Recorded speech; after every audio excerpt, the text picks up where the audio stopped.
గణేశాయ నమః, శ్రీ సరస్వతి నమః, శ్రీ గురుభ్యో నమః. భక్తులారా, వాల్మీకి మహర్షి రచించిన శ్రీమద్ రామాయణం యథాతథంగా చెప్పుకున్నాం. ప్రతి శ్లోకం దాని అర్థం. ఇందులో భాగంగా నిన్నటి వరకు బాల అయోధ్యారణ్య కిష్కింద సుందర యుద్ధ కాండలు పూర్తి చేశాం. బాల అయోధ్య అరణ్య కిష్కింద సుందర యుద్ధకాండలు 6 కాండలు పూర్తి చేశాం. 7వదైన ఉత్తరకాండలో మనం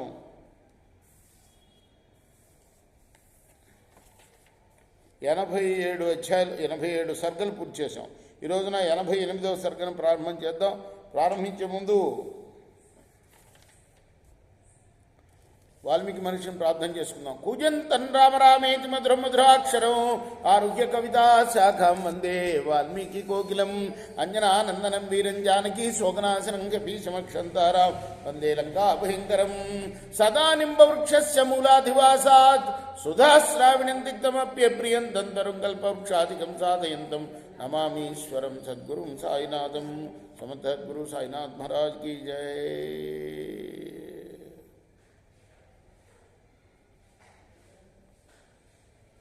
తాం కథామైల సంబద్ధాం రామేణ సముదీరితాం లక్ష్మణో భరతశ్చైవ శ్రుత్వా పరమ విస్మితౌ. రాముడు చెప్పిన ఇరుడికి సంబంధించిన కథను విన్న తర్వాత లక్ష్మణ భరతులిద్దరు కూడా చాలా ఆశ్చర్యం చెందారు. తౌ రామం ప్రాంజలి భూత్వా తస్య రాజ్ఞో మహాత్మనః విస్తరం తస్య భావస్య తదా పప్రచ్చతు పునః. ఆ లక్ష్మణ భరతులిద్దరు కూడా మహాత్ముడైన ఆ రాజు కలిగిన స్త్రీత్వ పుంసత్వాల గురించిన విస్తరము నమస్కారపూర్వకంగా రాముణ్ణి మరలా అడిగారు. కథం స రాజా స్త్రీభూతో వర్తయామాస దుర్గతి పురుషస యదా భూత కామృత్యం వర్తయచ్చసో. మళ్ళీ తర్వాత ఏం జరిగింది ఆ కథ అంట విస్తారంగా చెప్పమని భరత లక్ష్మణులు అడిగితే రాముడు చెప్తున్నాడు.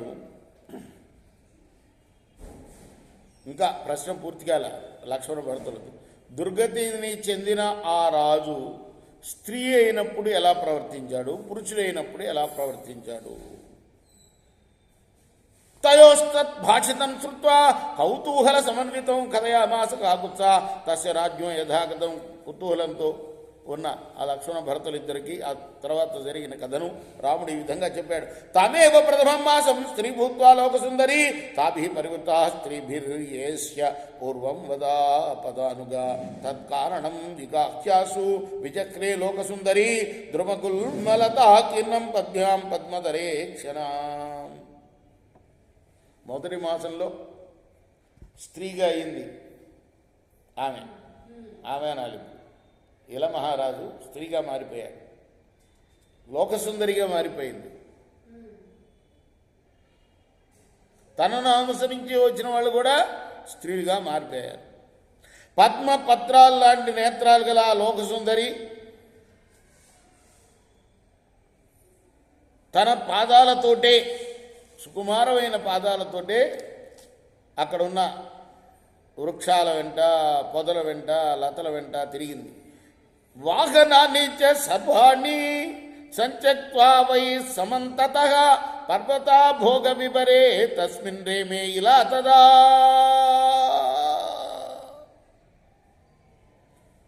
వాహనాలు లేవు, ఏం లేవు, కాలి నడకే, చెప్పులు కూడా లేవు. ఆ పర్వత శిఖరాలంతా తిరిగింది, అక్కడ క్రీడించింది. అథ తస్మిన్ వనోద్దేశ పర్వతస్య విదూరతః సరహ సురుచిర ప్రఖ్యం నానా పక్షిగణాయుతం దతస్య సాయిలా తస్మిన్ బుధం సోమసుతం తదా జ్వలంతం స్వేన వపుషా పూర్ణం సోమమివోదితం. ఆ తర్వాత ఆ వనప్రదేశం నందు పర్వతానికి సమీపంలో అనేక విధాలైన పక్షుల సముదాయంతో కూడిన చాలా సుందరమైన శాంతవంతమైన సరస్సును, ఆ సరస్సులో చంద్రుడి కుమారుడైన బుద్ధుణ్ణి ఈ ఇలా చూసింది. అతడు ఉదయించిన పూర్ణచంద్రుడిలాగా తన శరీరంతో ప్రజ్వలిస్తూ ఉన్నాడు.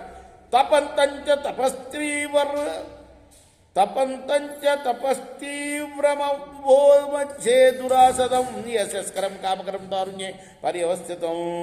అతను ఏం చేస్తున్నాడు అక్కడ జలమధ్యంలో? బుద్ధుడు తీవ్రమైన తపస్సు చేస్తున్నాడు, మంచి యవనంలో ఉన్నాడు. సాతం జలాశయం సర్వం క్షోభయామాస విస్మిత సహతై పూర్వపురుషై స్త్రూభూతై రఘునందన.